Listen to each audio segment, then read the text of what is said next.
Assalamualaikum warahmatullahi wabarakatuh.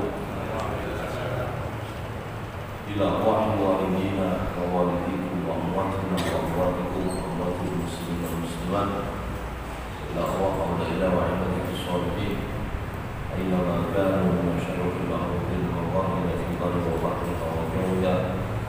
Khususan man amal pada masjid dan rumah asal wa amal wa الله المصلين فيه والمعتكفين فيه والمتضرعين عليه والقائمين بحقه أن الله تقبل منهم ويغفر ذنوبهم جميعا ويعلي درجات في الجنة ويرضاه ويقدم الآخرة وبنية الله يسر أمورهم في الدنيا والآخرة وأن الله يفتح لنا أبواب الرحمة وأبواب الرضا وأبواب البركة وأبواب الصحة وعلى كل نية صالحة في عمل كل شر خير مولانا والسلام الصالح والصالحة والأفضل من سيدنا محمد صلى الله عليه وسلم وعلى آله وصحبه وسلم وذريته.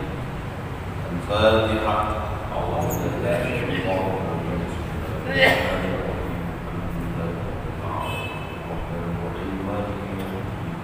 إياك نعبد وإياك نستعين اهدنا الصراط المستقيم صراط الذين أنعمت عليهم غير المغضوب عليهم. Bismillahirrahmanirrahim. Alhamdulillahirabbil alamin. Wa bihi nasta'inu 'ala umuri dunya waddin. Wassalatu wassalamu 'ala asyrafil anbiya'i wal mursalin sayyidina wa maulana Muhammadin wa 'ala alihi wa sahbihi ajma'in. Amma ba'd. Hadratul muhtaramin wal muhtaramat dan para kiai, para asatidz ustadzat ingkang kawula mulyakaken, para bapak ibu saudara-saudari sekalian, segenap para rawuh, para jamaah, khususipun takmir Masjid Hidayatul Ummah Guru Pakis Gang Gansal yang berbahagia dan yang saya hormati. Monggo sareng-sareng kita awali dengan memanjatkan puja dan puji syukur kehadiran Allah Subhanahu wa taala atas segala limpahan rahmat hidayah.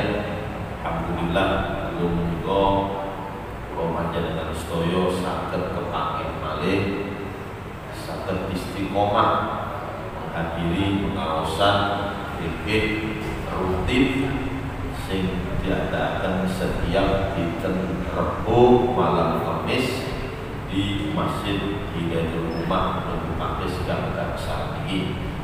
Tentunya harapan kita sedaya mugi-mugi keistiqomahan panjenengan sedaya, keikhlasan panjenengan sedaya untuk menghadiri pengajian pada malam hari ini. Mugi-mugi saged menerangkan kula panjenengan sedaya untuk meraih rahmat dan ridha Allah Subhanahu wa taala. Mudah-mudahan Allah senantiasa memberikan kita keberkahan, kelancaran, kemudahan setiap urusan-urusan kula panjenengan, baik urusan yang terkait dengan dunia dan lebih akhirat, sehingga diharapkan kita sedaya menjadi manusia-manusia yang bahagia, selamat di dunia wal akhirah. Amin Allahumma amin. Para rawuh ingkang minulya, bulan Sya'ban kalau ini kula panjenengan sedaya mengkaji bersama-sama bab poso. Mulai dari yang mewajibkan kula panjenengan poso nopo, fardu nopo, sunah nopo, hal-hal yang membatalkan nopo dan sebagainya. Bulan Sya'ban ini dengan harapan supados bulan Ramadan kemarin kula panjenengan sedaya saged menunaikan ibadah puasa, tentunya dengan bekal ilmu. Ibadah dengan bekal ilmu supados ibadah-ibadah kula panjenengan sedaya diterami kalian Allah Subhanahu wa taala. Lah dalu nika iki pembukaan setelah kita libur di bulan Ramadan dan di bulan Syawal. Jadi pembukaan. Terus materi ini bukan materi bab poso malih, tapi kembali materi yang awal. Sadari bulan Sya'ban kalau.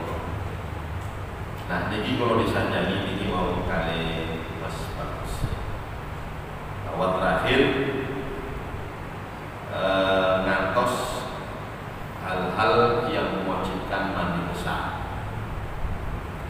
Kemarin itu kita sampaikan bahwa hal-hal yang mewajibkan mandi besar itu seperti mati, haid, nifas, melahirkan, terus jenabat, keluarnya air mani, kemudian kampunten masuknya hasyafah,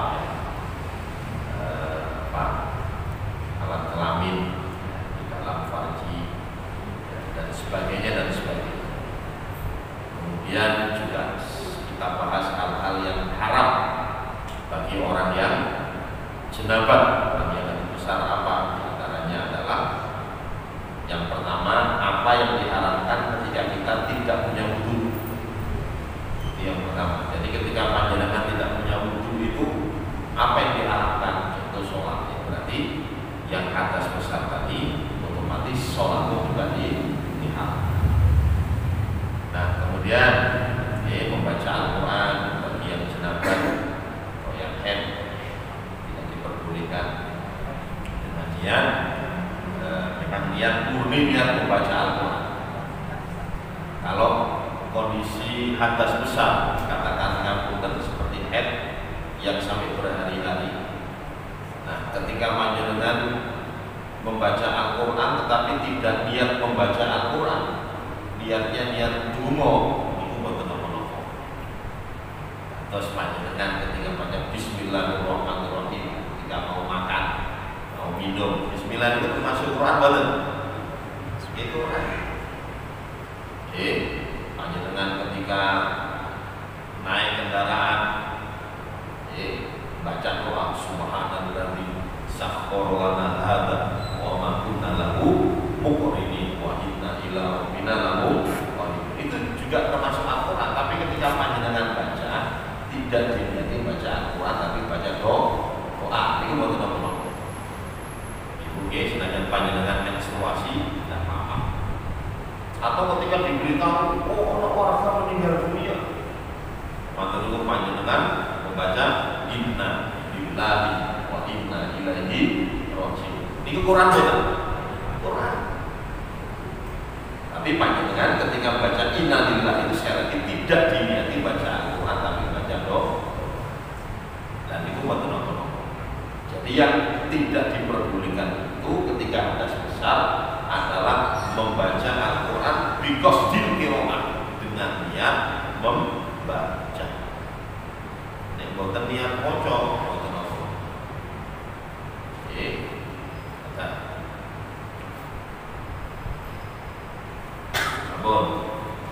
Nah, terus itu sing kala wingi. Sakniki dilanjut malih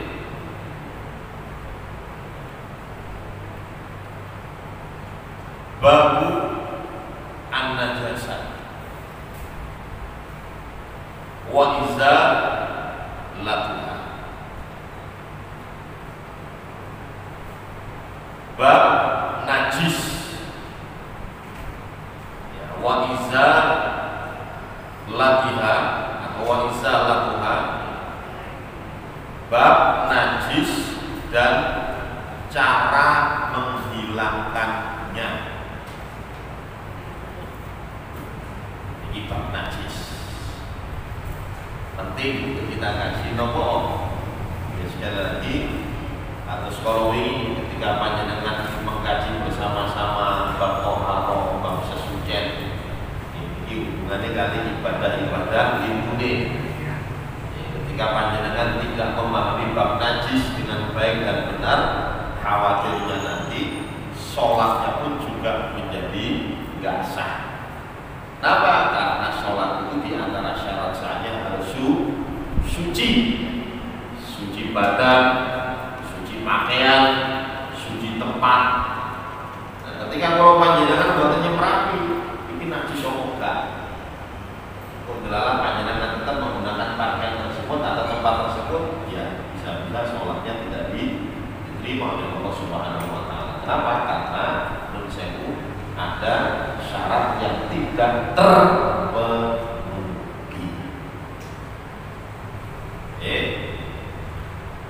Bismillahirrahmanirrahim. Bab najis dan cara menghilangkannya. Yang pertama, apa najis niku wahiyal khamru, adalah khomer. Khomer niku minuman yang memabukkan. Pokoknya ini wonten minuman yang memabukkan, itu hukumnya najis. Ini dalam pandangan agama. Kali najis kok diombe, jadi kullu khamrin haram. Setiap yang memabukkan itu adalah haram, najis. Apapun bentuknya. Malah kalau di dalam kitab-kitab fikih ya, yang pembahasannya lebih panjang. Jadi khamr itu adalah ya, minuman yang memabukkan, yang hasil dari perasan buah. Jadi buah ini mabuk, ini diperas. Contoh, ngomong anggur. Anggur itu nek kalau panjenengan langsung dilem, dikunyah, mboten apa-apa. Ndak haram. Ya, halal, enak bisa gitu. Nah, tapi ketika dipisah, panjenengan peras, caranya yang mau di jus mana diperas, ya, atau diperas langsung setelah itu nanti difermentasi dan sebagainya, ya, sehingga pisah antara buahnya tadi dengan rasanya. Nah, kemudian memabukkan, maka inilah yang dinamakan al-khamr, dinamakan khamr, minuman yang memabukkan, dan itu hukumnya najis. Tidak hanya anggur, duren kata, panjenengan terus, wis baru dibiar sampai, ya, yaitu alkoholnya lebih tinggi sehingga bisa memabukkan.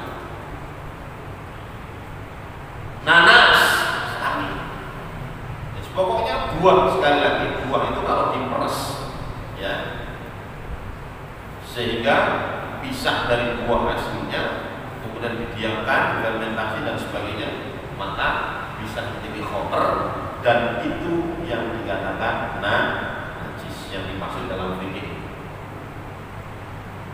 Najis, lawe najis, minum sewu, jangankan diminum, wong terkena badan kita saja, ketika panjenengan akan sholat, ya harus disucikan. Ketika terkena kelambi, ya, baju panjenengan mau sholat, ya harus disucikan. Wong najis. Laku malah nun sewu diminum. Nah, berarti nun sewu memasukkan benda najis ke dalam tubuh. Nah, ini memasukkan benda najis dalam tubuh, nun sewu iki sing garai bahwa hati kita menjadi hati yang gelap.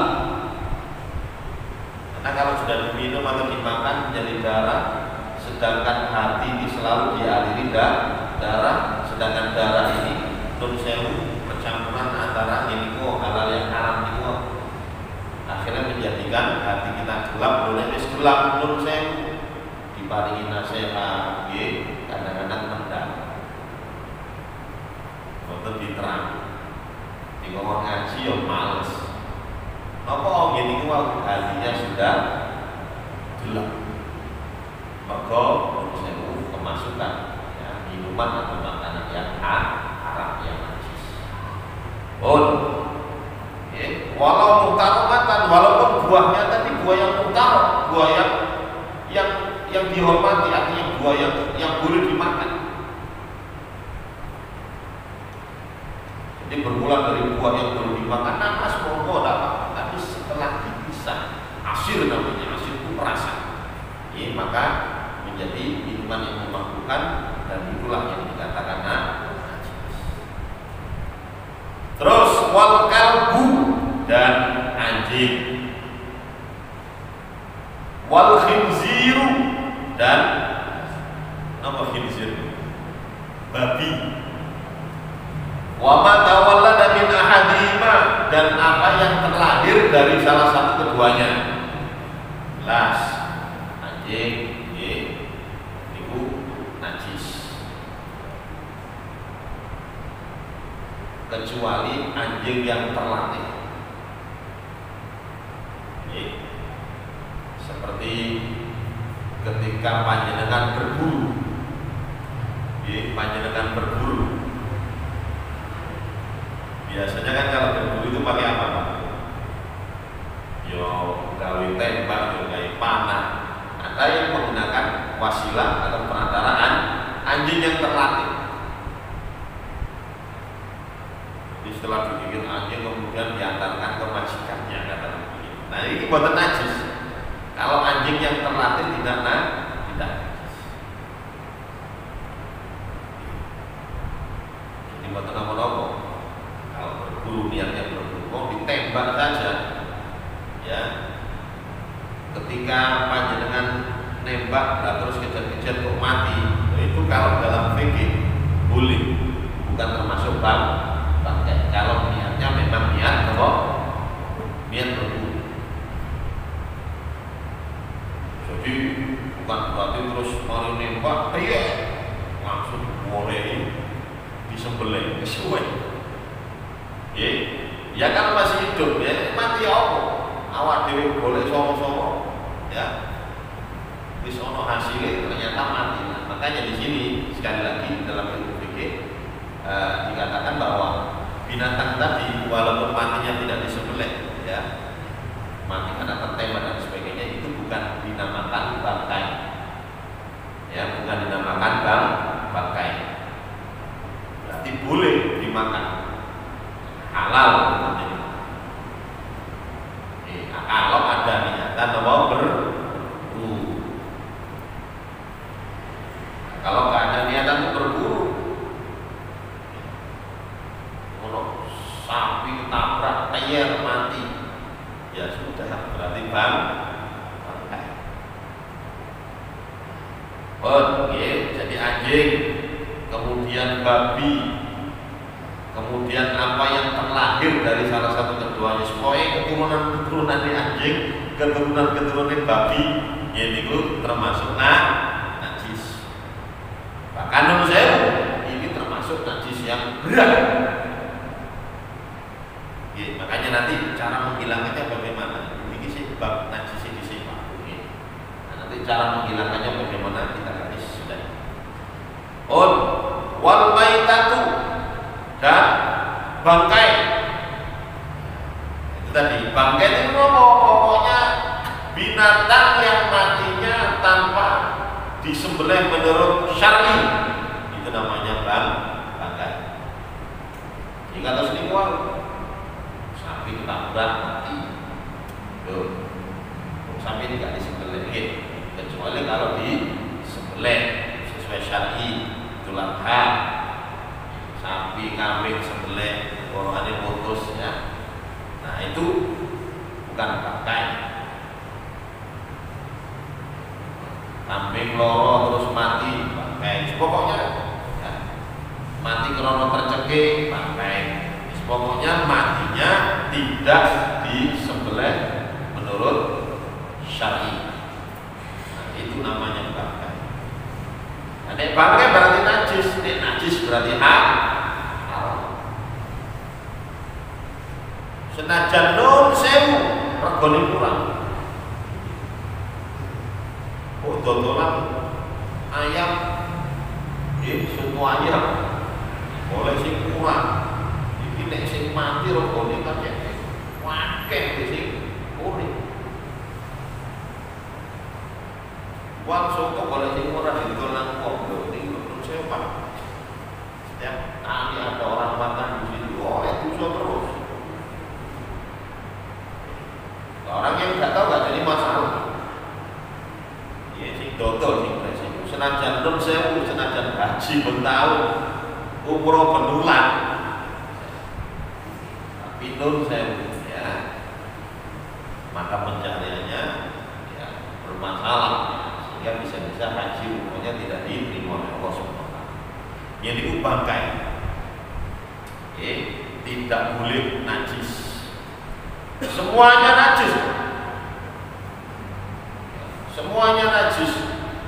Bulunya najis, kulitnya najis, dagingnya najis, semuanya najis. Illal adami, kecuali bangkainya anak Adam atau suruh panjenengan. Manusia itu walaupun sudah mati kan sebenarnya, tapi tetap bukan dinamakan bangkai, tetap mulia kalau panjenengan walaupun karomna bani Adam. Sungguh Allah telah memuliakan anak Adam. Lebih-lebih yang muslim dimuliakan oleh Allah, hidupnya, matinya pun juga dimuliakan. Bukti kok sampai dia tusi, kafan, disolati, mulia. Senajan ya nopo sudah meninggal dunia. Jadi bukan bangkai, tapi tetap boten asal di dalam lagi. Oh ini buku bangkai berarti harus dimakan. Ya, jadi manusia sekali lagi walaupun sudah meninggal dunia, dia bukan dinamakan bangkai. Ya ilal adami, kecuali anak Adam, wassama, kemudian ikan. Kan bangkai gak jadi masalah. Panjenengan tumbas ulang tempatkan nggih. Boleh sing wis mati di es mungkul iki, es mungkul iki es batu ben rada awet. Betul apa no? Cuman nek cara segera sing film pas mancing jebret beneki digoreng seger. Tapi sekali lagi ketika panjenengan memakan ya ikan yang sudah mati, ya matinya sudah disembelih, karena ikan itu sekali lagi hidup matinya sama saja, halal untuk dimakan. Wal jarot itu belalang, ya, panjenengan seneng ya monggo, walang itu. Senajan panjenengan gorengan sawah walang sing mati panjenengan kepalakan sepatu digoreng, biasanya walang itu apa? Digoreng apa digoreng? Goreng iki monggo mboten apa-apa. Boleh. Kenapa? Karena walang itu sewu ya tidak ada bangkai. Jadi boleh. Jadi sekali lagi semua hewan atau binatang yang matinya tidak disembelih adalah bangkai, kecuali manusia, kemudian ikan, kemudian lalat. Nah, itu nomor bukan termasuk bangkai. Wadam, kemudian yang termasuk najis adalah adam, itu darah. Darah itu najis Pak. Pokoknya ini jenenge darah. Walaupun saya keluarnya dari hidup mimisan, darah najis. Kadang-kadang wonten yang kakemen atau panasan ya, kemudian keluar darah, nah, itu najis. Atau mungkin sewu ketika jatuh beset keluar darahnya, itu najis. Wal qayhu,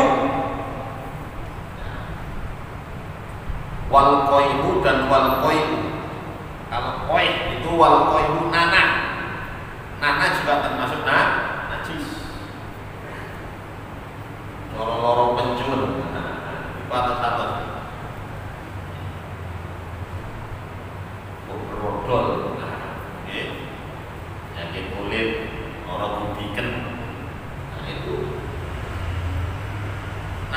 itu najis, sama dengan darah. Wal qai'u dan muntah. Muntah itu najis karena dari dalam. Oke, kalau dari dalam itu najis. Tapi kalau dari non sewu hanya sebatas nopo air liur, ya terkuliti mawon, itu bukan najis. Nah, kalau dari dalam itu najis. Warauhu, arauh itu adalah kotoran binatang. Kotoran binatang itu najis. Binatang nopo mawon, ya, jadi sama dengan kotoran kita. Kucing, ayam, bahkan sampai nun sewu, kotoran cicak. Kadang-kadang kan mesti wonten Pak mungkin pas panjenengan sujud, ono telek cicak, nah itu najis. Ketika panjenengan yang merapi, senajan panjenengan duduk takbir, waktu ono tae panjenengan ambil, panjenengan buang. Nah kalau sudah kering, ya sudah, kering dengan kering. Kering dengan kering cukup, kotorannya saja diambil.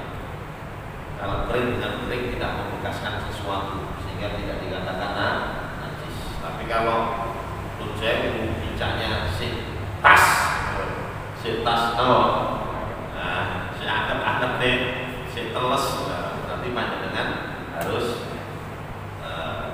disucikan, ya. Jadi kotoran binatang. Nah, mulai Bu Pak saya sekali lagi kemarin juga sempat kita singgung. Ketika panjenengan punya kolam yang tidak sampai 2 bulan, laku delala wonten ulang, ada ikan di dalamnya. Mari ngono ikane melek. Nanti larau.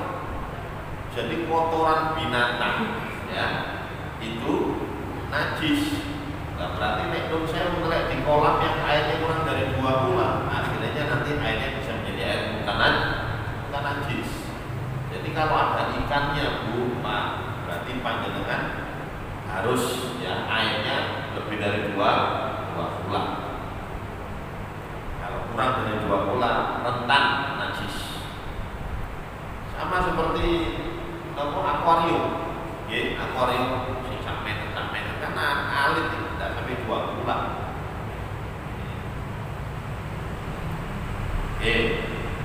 Atau wal baul, kencing itu najis.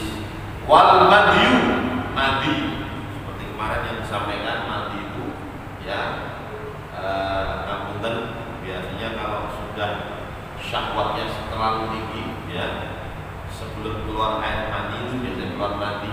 Nah, madi itu termasuk najis. Wal wadi, begitu juga dengan wadi. Ada mani, ada wadi, ada madi. Wadi itu juga najis. Wadi juga najis. Kemudian wal ma'ul mutaghayyir atau wal ma'ul mutaghayyir as-sa'il min famin na'im, air yang berubah, as-sa'il yang mengalir dari fam itu mulut, an-na'im orang yang tidur. Ini bahasa fikih ini begini, Pak. Jadi air yang berubah, yang mengalir dari mulut orang yang tidur. Maksudnya apa? Ya iler. Ini kalau bahasa fikih ini, ya, air yang berubah, yang mengalir dari mulut orang yang tidur. Nah, maksudnya adalah iler lah. Ya, jadi iler itu bahasa Indonesia. Nah, kalau air liur kan ini iler, paham Pak Puye? Jadi iler itu memang dari dalam, ya, dari dalam, otomatis al-mutaghayyir, berubah baunya. Baunya berubah. Makanya kemarin saya sampaikan bahwa ketika air liur itu panjenengan ketika ilmu ngeten nggih, ilmu ngeten. Jumatan lah kata nuantuk ngeten, tapi ngiler-ngiler. Nih, sampai ngiler gitu. Itu tidak najis. Kenapa?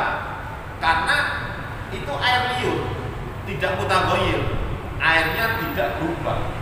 Terus saya panjenengan penasaran panjenengan nabu.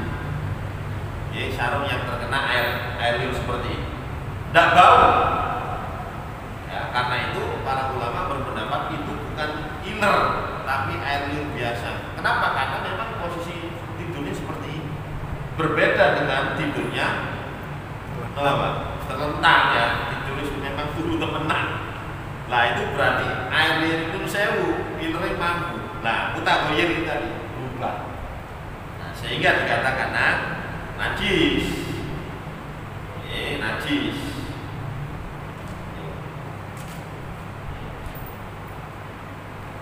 Jadi iler termasuk najis.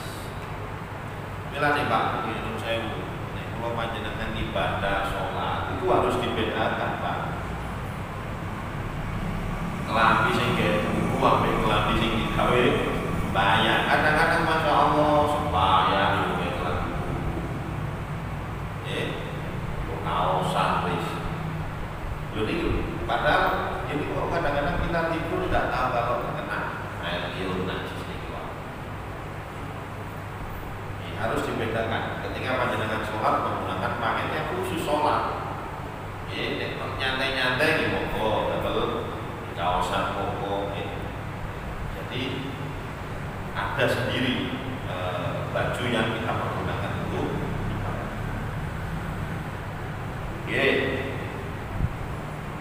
terus wa maniyul kalbi wal khinzir, dan maninya anjing dan babi wal mutawwalat min ahadimah, dan yang lain dari keduanya. Kalau maninya manusia itu suci, tapi nek maninya anjing dan babi itu najis.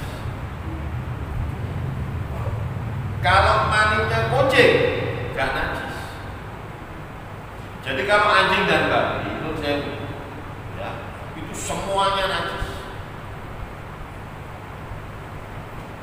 Tapi kalau contoh maninya kambing kan biasanya menurut saya lakuin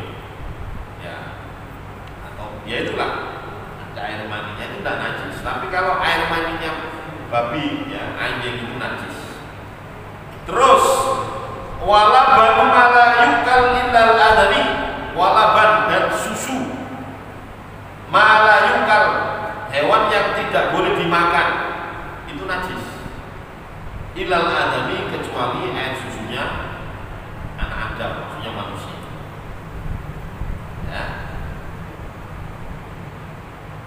Susu itu justru jadi binatang malayukan yang tidak boleh dimakan. Binatang yang tidak boleh dimakan itu susunya panjenengan minum susu sapi angsal mboten? Ya angsal. Wong sapi niki mboten napa-napa halal iki. Susu etapa kambing nggih angsal mboten? Ya angsal. Lalu kita makan kambingnya juga tidak apa. Tapi nek susu kucing Pak. Susu kucing. Lah kucingnya mboten angsal. Kita makan tidak boleh, maka susunya pun juga tidak boleh. Najis. Onta, mboten apa-apa, mboten halal. Susune, nek arau tadi, nek kotorannya tidak boleh. Jadi kalau kotorannya baik yang boleh dimakan ataupun yang tidak boleh dimakan, kotorannya tetap najis. Ngoten Pak.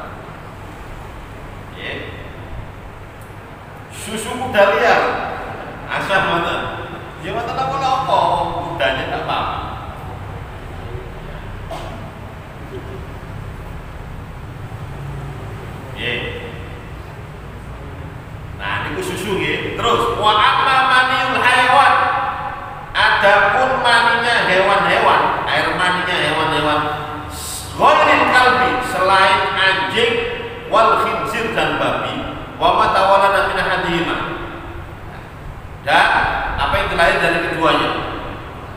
Fatahhira, maka dia termasuk suci. Jadi kalau air mani, benten kali gini, kalau air mani selain babi dan anjing, maka itu termasuk suci. Termasuk suci. Air mani. Terus wal alaqah, dan alaqah itu gumpalan darah. Wal mudghah, dan segumpal daging, itu juga suci.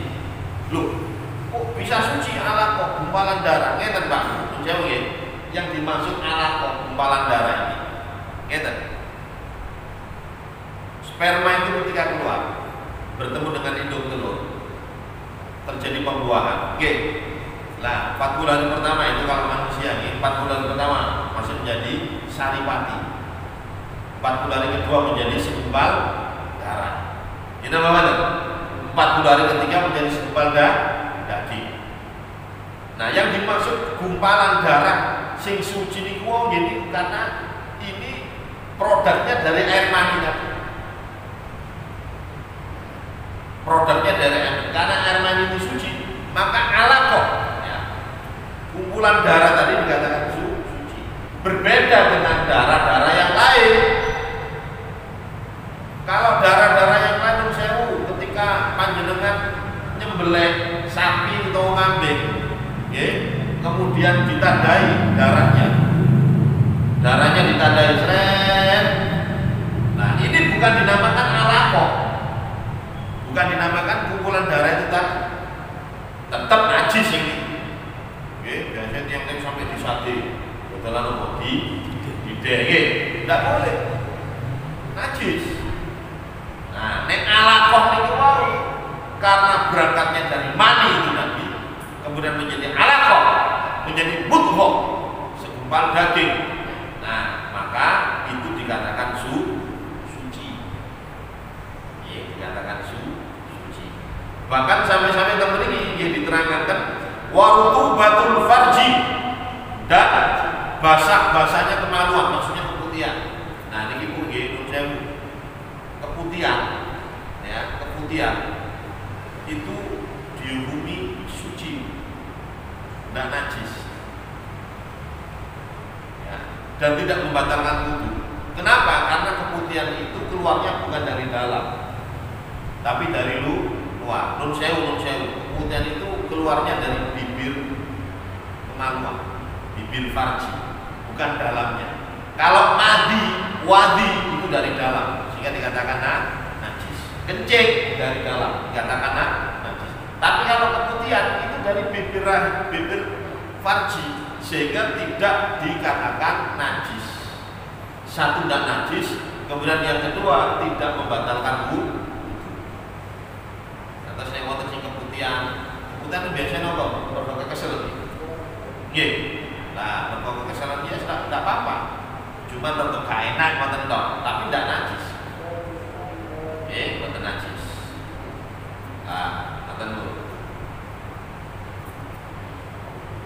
Terus wal juz'ul munfasil minal hayy kamaitati, dan bagian tubuh yang terpisah, ya, dari yang hidup, maka seperti bangkai.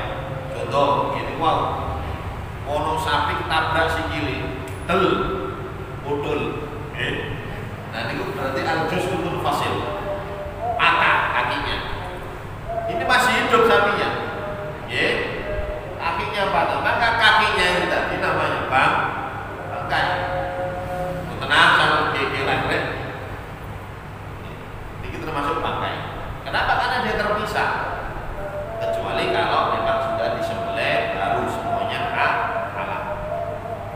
Jadi kalau ada bagian tubuh yang terpisah, ya, padahal ini masih hidup, maka dikatakan kamai tadi, seperti bangkai.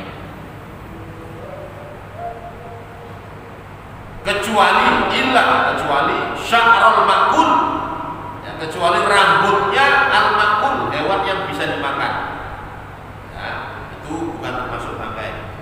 Jadi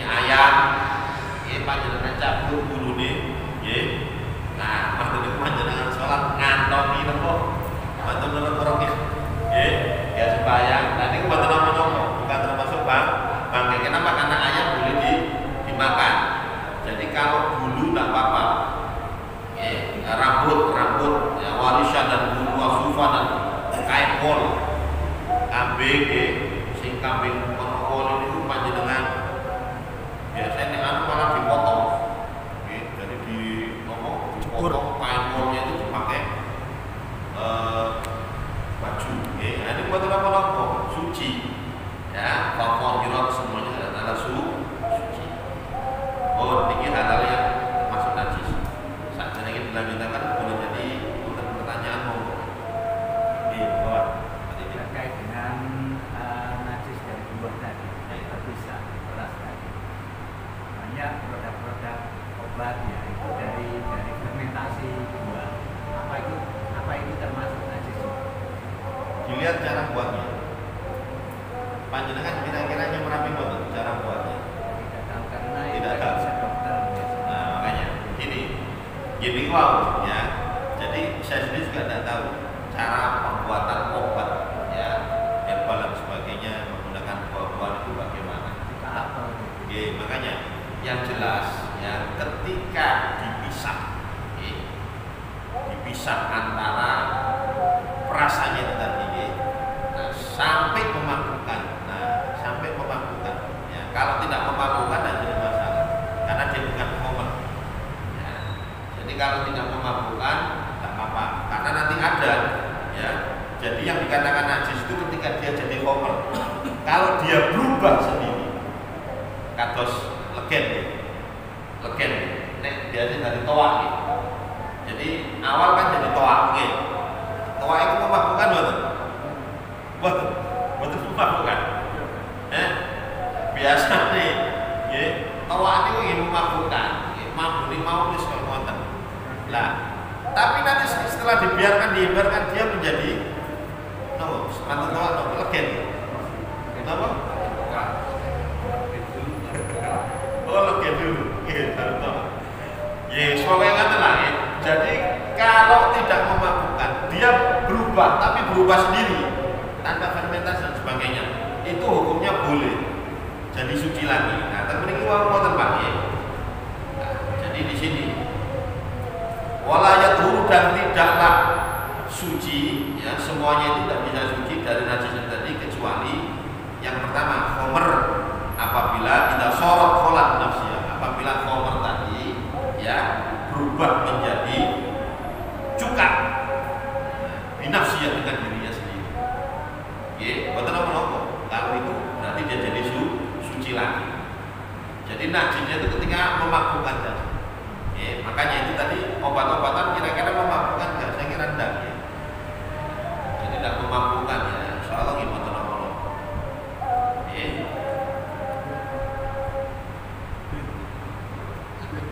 Lebih-lebih memang orang yang sakit butuh obat ya. Tidak apa-apa. Betul Allah. Tidak sampai memabuk. Sampai itu saya malah sekarang ada obat-obat seperti penenang ya, penenang. Nah, kalau ada kebutuhan tidak jadi masalah. Ada obat ya. Dokter biasanya ngasih negus mentok tak kuat kerasa noloroe, biasanya dikasih obat yang ada penenangnya. Kau nggak suruh ini kan sangat lah, itu nggak apa-apa, ada kebutuhan. Sampun. Niku jawaban kula, Pak. Ada yang lain? Boleh. Ya. Kalau orang perempuan seorang guru Quran apakah masih boleh baca atau bagaimana? Ya, jadi gini. Psikolog ini disampaikan bahwa orang yang menstruasi, orang yang itu kan di atas besar. Karena atas besar maka tidak boleh membaca Al-Quran. Kalau baca zikir-zikir yang lain silakan monggo. Nopo-nopo zikir yang lain. Tapi kalau Al-Quran tidak boleh. Boleh asalkan tidak diniati membaca Al-Quran tapi baca doa saja. Nah, terus bagaimana ya ketika ada guru Al-Quran atau seorang hafidhah, seorang yang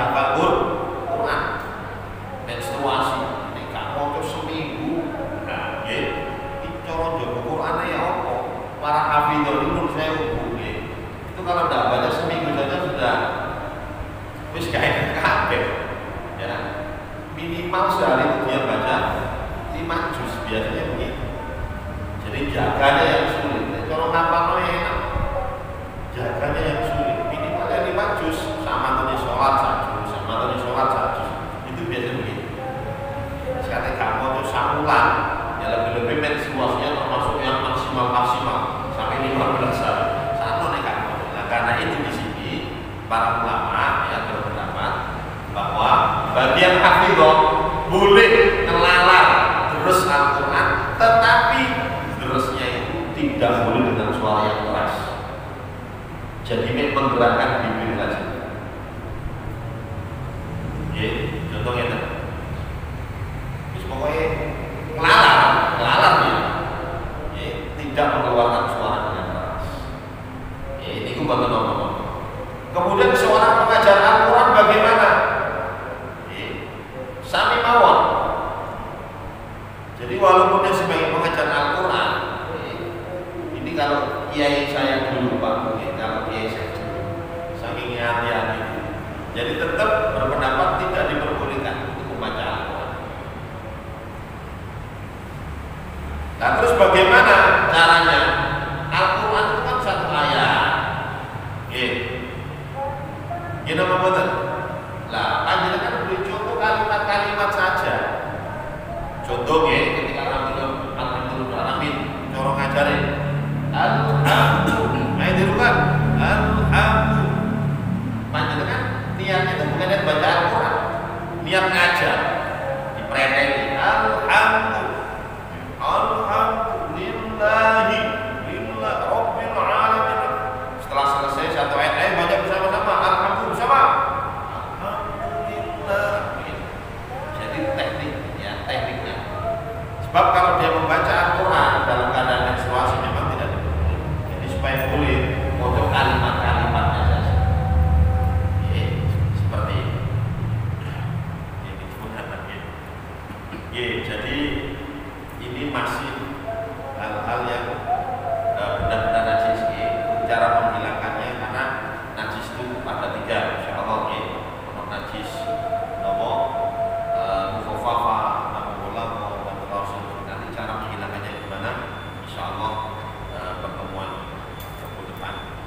Sampai di iman Pak Nggih, jika dibutuhkan wonten barokah manfaate. Amin. Kita akhiri dengan kafaratul majlis. Subhanallahumma wa bihamdika asyhadu an la ilaha illa anta astaghfiruka wa atubu ilaik. Al-Fatihah.